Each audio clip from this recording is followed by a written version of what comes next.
Up next on Yo TV, we have Laid Off Camp. A story about a young woman at June Jordan whose family was affected by the ice raids. And lots of Yo thoughts, so stick around. Check it out. Oh boy, yeah, we Yo TV, we back here. Youth culture, youth voices, youth power, coming at you. What's happening, we Yo TV out here? Before we go any further, I have to big up the magazine. Start looking.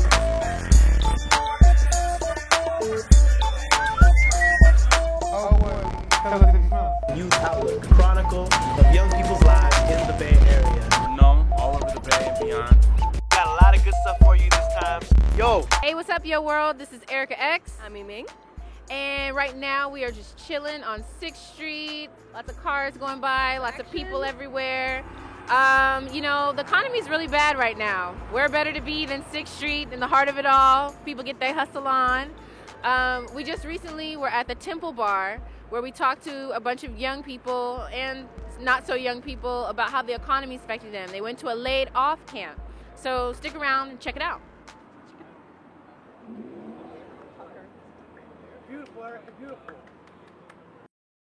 When you get laid off, you're kind of sad, you kind of feel like you lose your identity, and you don't know where to go forward. 24-year-old Chris Hutchins was a management and business strategy consultant when he moved from New York to San Francisco last November.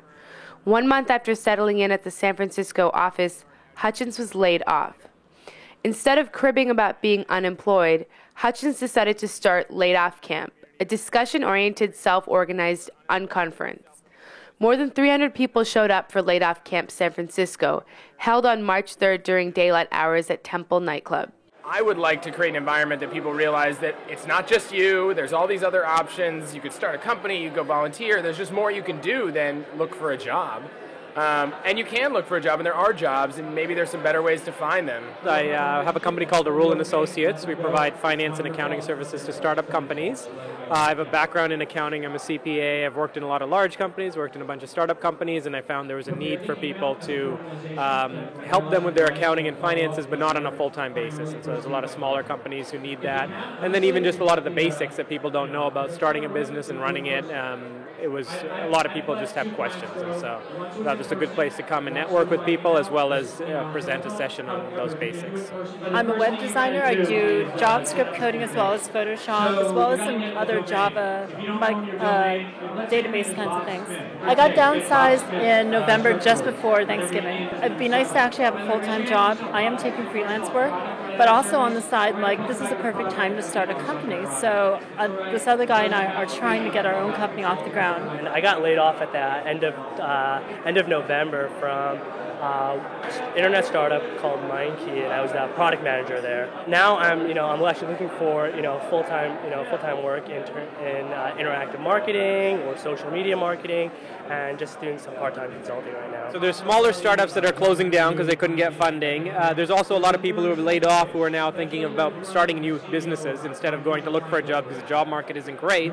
And so this gives them the opportunity to learn about, what do I need to think about if I do want to do a startup? Because a lot of people, if you're an engineer or a marketing person or whatever, a lot of times you don't have that business background. I've met a lot of people who have obviously been laid off. I've met a lot of people who are working to start new businesses. There's a lot of interest in you. It's a very diverse cross-section of people. Some people, obviously there's younger people, older people. There's just an interesting mix of people so far that I've met. I think it's going to be a little bit tough for the next few months, but once again, it's an opportunity to sort of remake yourself, or to dive in deeper to those areas where you really didn't give a lot of life focus. Since I've been laid off, I definitely watch my budget in terms of don't go out to eat as much, but don't go out as much. I think this is probably the worst situation that we've seen in our lifetime, and I think it's going to be at least 12 months, at least a year before we even see any sort of turnaround. But I mean, there's always opportunities even in a down market, so that's why I never give up hope. We didn't speak to anyone who found a job at Laid Off Camp San Francisco, but the demand for community events such as this one is overwhelming. More than 16 laid-off camps are currently being planned in numerous cities across the nation, and even as far as New Delhi, India. There's clearly a demand for people to be here because the room's packed, and there's clearly an abundance of people wanting to share their knowledge. So as soon as someone says, I want to do one in Silicon Valley down near San Jose, or I want to do one in the East Bay or in Sacramento, I'm all for that. So, hey, what's up, y'all? This is Johnny from Yo TV. I'm here with Vanessa out on 6th. We're going out to Haight Street to find out, what's going on with all the budget cuts and the education. Teachers getting fired. Schools are going broke. That's just the basic of what we're checking out. So, stay tuned. Yo TV.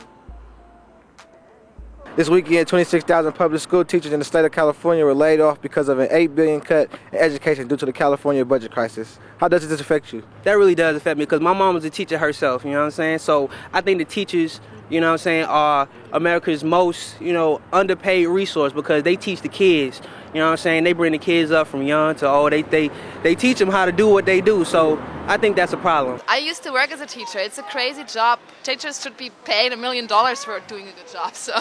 I didn't know about this information actually, so it comes as much as a surprise, but I mean, it's bad.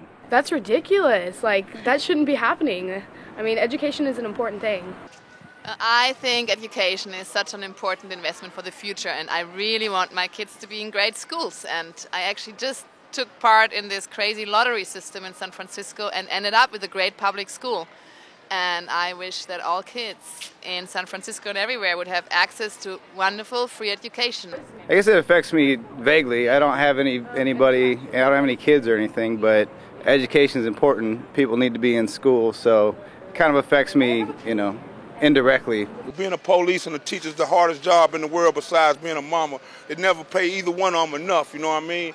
My focus is really to educate your own kids, at least till they get 14 or 15, in homeschooling, you know what I mean? Because a lot of teachers have turned into babysitters. The majority of teachers being laid off are younger teachers. How does it affect schools? Younger teachers, they bring new insight to school because they are younger. But, some younger teachers are there for the wrong reasons. They see that that's a little bit more money than they was making before, so they go there and they BS around, and, that's not what the kids need. I have 3 teachers that are younger than 25, and for them to be laid off, I think is something terrible because they're just starting out their lives and they're, trying to teach kids their age, what they need to know. So I'd say, yeah, that's definitely the worst part about it. One of our favorite teachers was gonna get laid off, but I think we raised like $10,000 for her to stay or something. And we had a fundraising yesterday to get money, and they might cut off the sports too. So what did y'all do for fundraising? We did a performance yesterday, and we asked people for money, and that's what we did. Do you pay taxes? I do. Do you pay taxes? I do. Yeah, I pay taxes. I don't pay ish. What do you think your tax dollars should go towards? I definitely think education is important. That's something that's at the top of the list. I think my tax dollars should go toward infrastructure. I think it should go towards coffee, education. I do think that we do need to find a way to cut in other areas and not cut the education because it's too important for our kids. So we're gonna take a quick break, and Erica's gonna blend in with this mural right here. So meantime, check out Yo Blogger on YouTube. Can't get enough. You need to see more. You can check out www.youthoutlook.org. Mm-hmm.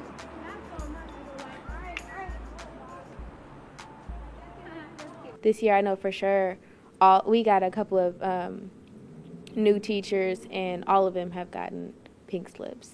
My name is Charles Miller, Jr., and my age is 17 years old. I go to Gumpers High School in Richmond, California. I'm Tania. I'm 17 years old. I live in Lakeview, but I go to School of the Arts. My name is Dante. I'm 18 from Berkeley. I go to a JC in Berkeley. My name is Valerie. I'm 18, and I'm currently not in school. I dropped out last week, but the school I was going to is Hilltop. Just the thought that like $8.4 billion is being taken away from education. Man, you know what schools could do with $8 million right now? Build a brand new one if it's old and raggedy, get a football field have a lot of programs. Man, this state is stupid. As long as we get educated, I mean, there's always going to be, we're going to get educated no matter what. I mean, if the class have to be overfilled or whatever, we're going to get education. You know, we could be the best state that has the best schools. But now we the state that got the worst schools budget because we broke. They should fire all the old teachers and keep the young ones. For real. I think it's a good thing to have young and old experience and like some young teachers that know about, you know, what we've been through. Well, I feel old teachers, I mean, they're there, they've been there, they have seniority, so that comes with wisdom. Everyone old has been through like more than a young teacher could be through or whatever. Old teachers are jerks, like too old-fashioned. The old teachers, man, they too cocky. Not all teachers with seniority are bad teachers. A lot of my teachers have been there for a long time and they're good teachers. But the thing that makes them good is that they don't keep the same curriculum year after year. I'm serious. The old teachers are really mean. It's only a handful of really like old teachers that care. And some teachers be coming to school with a bad attitude, you know, try to take it towards the students. Don't do that. Leave whatever happened in the outs stays in the outs. You come to school, come on with a smile or like come with a little happy heart or something like that. I think in order for a teacher to be successful, in order for a teacher to get a positive outcome of grades from their students, they do actually have to be more than somebody that just facilitates a class. And those ones, you can tell they're passionate about what they do because they really be tough on a student and tell them they care. Like, I'm only doing this because I care, or I'm only giving you this grade because that's what you need to know, like you got to do better. Or they'll sit down next to you and ask, like, if you ask for help, they'll sit down next to you and show something to you. Like, that's how you can tell they care. Versus the young teachers, they're stupid. They're dumb. They're just slow. I don't know what's wrong with them. We are more than just students.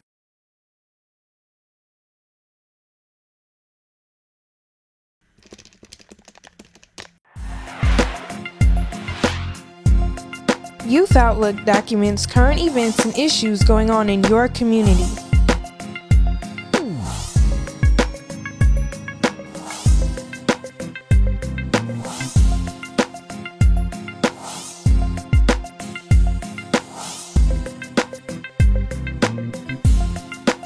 For more information, go to youthoutlook.org. All right, like so many young people in the Bay Area who've been affected by the ice raids in San Francisco and the Bay Area, we met up with one young woman whose family has been affected by the ice raids. That's right. This is a young student from June Jordan who actually, her family was affected by the ice raids and she decided to do something about it. So she became an activist. She's actually one of the leading activists at her school now. And so we're going to watch a little story about it. Like to see it? Here it goes. Check it out. On January 27th, 2009, ICE agents waited on the doorstep of the Carreño house as Refugio Carreño, dedicated father and unionized construction worker, left his home for work. We had no idea. It was unexpected. There were no idea that they were going to come.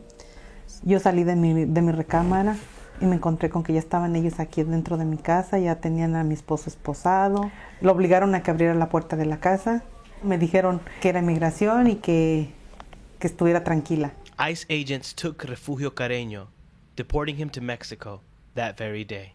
Also that same day, Maria Carmen Castro was summoned to the ICE headquarters in San Francisco. Her deportation proceedings began, and an anklet was placed on her foot. I just remember seeing my mom come home with an ankle bracelet and has to be reporting back to the immigration 3 times a week. Siento prisionera porque no soy libre de hacer todo lo que yo tengo que hacer. Tengo que asistir a muchas citas con mis hijos, sobre todo porque están enfermos. No tengo mucha libertad para hacer las cosas. Con la ausencia de mi esposo es bien duro llevar la vida. Lupe's father came to this country over 22 years ago. He met her mother here over 20 years ago and they were married. They bought their own home in the Bayview district of San Francisco and since then have worked really hard to provide a home for their children and to be a positive part of their community. Lupe is a 4.0 student at San Francisco's June Jordan High School for Equity. She helps other students. She's a peer mentor and a tutor. She helps her fellow classmates with their homework.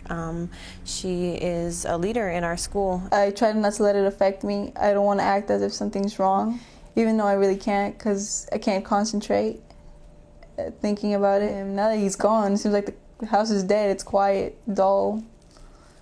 No more warm environment around here. It seems cold and dead. It's hurting not just the citizens, not only hurting the particular family. I say, number one, we're committing a crime against children, against juveniles. By doing that, you're hurting the children that you're supposed to protect. Two, you're hurting the fiber of the community.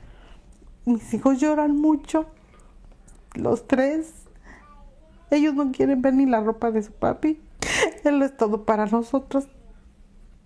Él es nuestra cabeza principal. Él es el apoyo que tenemos más grande. Él era el único sustento de nuestra familia. Ahora pues me toca a mí, pero desgraciadamente yo no puedo hacer mucho con estas cosas que traigo aquí. Guadalupe has a serious illness, juvenile myoclonic epilepsy, which requires constant medical care. I have insurance here and I wouldn't have it over there. So if I stop taking them or run out, most likely I would get a seizure. Despite serious health problems, Guadalupe, a U.S. citizen, contemplates a very tough decision.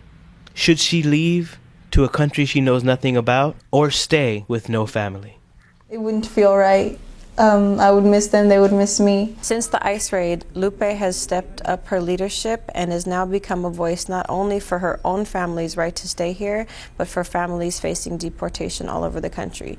She has been speaking at town hall meetings, and she's using her story of her family and her situation to speak out for hundreds and thousands of families across the country that are being affected by unjust deportations and detentions. Me and two other kids just gave our testimony in front of Nancy Pelosi. Maybe Nancy Pelosi will give it to the message to Obama, and they will stop and families will stop being deported and separated. Paren todo esto porque nos están haciendo mucho daño a muchas personas, no solamente a nosotros como familia, sino somos muchas las personas que no merecemos este tipo de castigos. When something like this happens, it's not just about the Gonzalez or about the Jones or about whatever. It's about the entire community. When you go and separate families, criminalize the parents for something like because they came here undocumented, and all what they have been doing in this country is working hard, paying their taxes, obeying the law.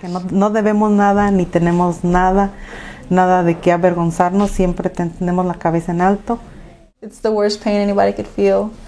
We don't wish this upon anyone. It's really happening to people, and they should really stop it. It's something really serious. Families do get separated. It affects not only the family, everybody else around them that knows them. And it's wrong. All right, how you doing? This is Johnny and Vanessa reporting for Yo TV. We out here checking out the new murals, as you can see. And basically what is not so new is the war going on in Iraq. It's been 6 years. 6 years. 6 years, man. So we talked to some people. You might see some familiar faces in the camera, Yeah. about how they feel about the Iraq war. It's being so long, 6 years later. It's a very long time. You know what? But you can catch it now on Yo TV. Bam. Bam. My name is John Hanley. I'm 24 and originally from San Francisco, California. My name is Mike. I'm 22 and I'm from Philadelphia. I'm Zara and I'm 18 years old. I'm from Daly City, and basically what I think of, this past 6 years with this war is just ridiculous. I'm totally not for it, and I've seen so many lives affected by this in many negative ways. Well, I knew it was a long time ago. I didn't know it was 6 years though. It feels like it was just yesterday. I just think it's fucked up how the soldiers just come back home and make fun of them. Because I know I got into a few arguments with soldiers, just might hear them talk or something yeah, we were doing this. I'm like, that's not something to be proud of. You killed a little kid. 6 years ago, I was 18, When you're 18, you don't really think about politics and the war, you know. You're out there doing your own thing. Honestly, if you look at the whole situation, it's like, what have we done? Like, so many lives have been taken, and for what? A lot of people are really naive, you know, about how it really did start. Even myself, you know, I really don't know how it started, and I don't know why we even sent troops over there to, from what I understand, get oil that wasn't ours. What, billions? I believe millions, billions, somewhere in the aliens. I don't know. It's just like I've just seen so much evil come out of it, and like now that Obama's president, I'm hoping like it's finally just gonna end. And how they was using all his money for that instead of, you know, things like, you know, things we need out here. Just because there was terrorists from over there doesn't mean they all are. But it was messed up to throw a plane in the World Trade Center, you know what I'm saying? That was kind of messed up. I had 4 friends that had, you know, 2 were injured and 2 died. You know, really close friends of mine. They went out on the front line and 2 of them died. That really affected me. It affected, you know, their families. And, you know, I think everybody's really patriotic when a war can happen. But when somebody, you know, they get a letter saying that, you know, their son died, they're not so patriotic anymore. A friend of mine who just recently filled out for that, and he waiting on for his background check, but he said that's what he want to do.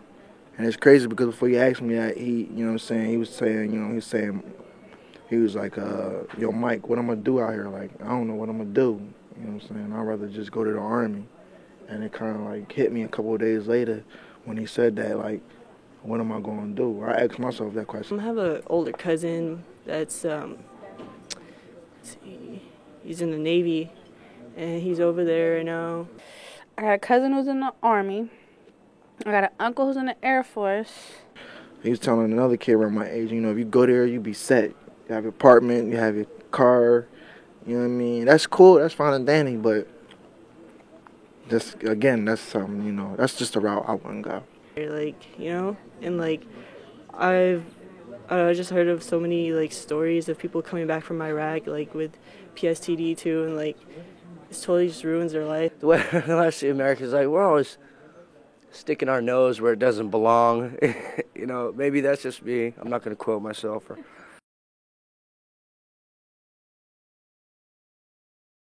What's up, Yo TV? Well, if you guys haven't heard, Oakland's made national news thanks to Lavelle Mixon. It wasn't such a great day. It really wasn't. Yeah, it wasn't a good day for Oakland that day. You know, 4 cops that lost their lives, and including Lavelle Mixon. Including Lavelle Mixon, yes. And so we headed out to Oakland. We headed out to Oakland to cover this story, and so you got to check this out. You know, this made national news, and basically, you know, we want to find out what's really going on. If you want to find out, stay tuned. Yo TV.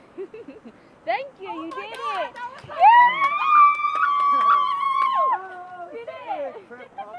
Nancy Jo Turner, 25, from San Leandro. Paul Young, I'm 19, and I'm from Los Angeles, California. Aaron Bowinkle, 26, from Oakland. My name Adam Parker. Man, I stay on 35th. All right, my name's CJ. I'm 18 years old. Where are you from? I'm from Oakland, California. What I heard was it was a routine stop. 2 cops were in the car. They stopped the guy, and the guy got out and shot the 2 cops, and then he fled on foot. Somehow it ended up off 73rd, and they got an anonymous tip that he was in an apartment building. They sent like SWAT, and they shut down the freeway. They shut down the area right off 73rd, and then he was killed. They shot him. Man, he must have had a real issue with the cops or something. This guy was wanted, so it's either he fights to death or something, or he goes to jail. My partner called me and told me that 4 cops got hit. So I wasn't really moved by it. Like, man, like, you don't know who next, man. If the cops getting smacked, man, you don't know. You know, they found the guy right away. They sent SWAT. And I'm just like, well, what about when other people are killed? Young people are killed. Do they send SWAT for them? Are they really advocating and really looking for people who have killed young people in this community where the community is primarily people of color? And what are they doing when it's a non-police shooting? No, I don't feel at all like my safety is in jeopardy. That's why I just stay in the house. I don't really leave off 35th. That's why I just stay all around here. people just getting knocked down. It ain't easy out here no more. I don't really go to these parties no more, feel me, because it be stuff like that happening. Well, I mean, I think my thought immediately was to the Oscar Grant situation, because I think, unfortunately, things are kind of at a fever pitch in regards to people in the community and police. I mean, obviously people had such a negative reaction to what happened, and it was a tragedy with Oscar Grant. So is it only when there's police involved, where there's heavy police involvement trying to look for, a suspect? So, I think that's really sad that, the police officers were killed, but I just wonder, is our response the same when it's not a police officer? I'd rather die fighting than go to jail, because jail is hell. People who already, we already have this predisposed kind of dislike for officers, whether it's just because of what we're told to think about cops or whatever, but that just makes it worse. So it's like this guy got pulled over. He may have already hated the cops. Who knows what was going through his mind? And other people are going to look at it as justice and retribution. Like, they're going to feel like, well, the cops are out here killing people and they just kind of got what they deserved. I don't think that's the case, but I think that's going to, a lot of people are going to think that way. And I think a lot of people are going to look at him as almost, somebody who fought back. Niggas don't care about people no more and how they feel about stuff. They just shoot a nigga just because he looked at his broad or something. But yeah, like that on 74th, that dude who killed them polices though and shot the 3 of them and then got killed. I don't know what was wrong with that man. I think he was off some drugs or something. Too many drugs. You feel me? Like I said, I just try to stay out the way, you feel me? That's all I can do, because, you feel me, I'm too young to be going dead or somewhere, you feel me? I ain't even 21 yet. I ain't even went to the club yet.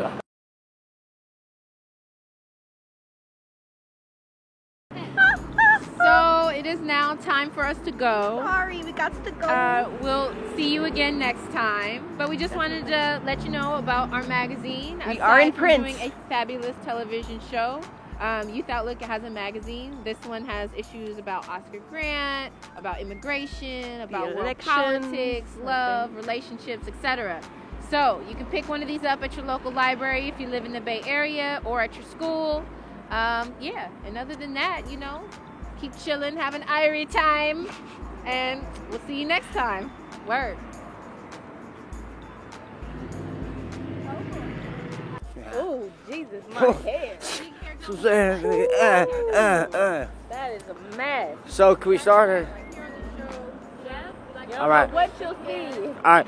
So, Up next on Yo TV, we have. You were supposed to start. Oh, I did. And make one of them go get it. The magazine. One of y'all go get the magazine out the trunk. Now the keys. Run it.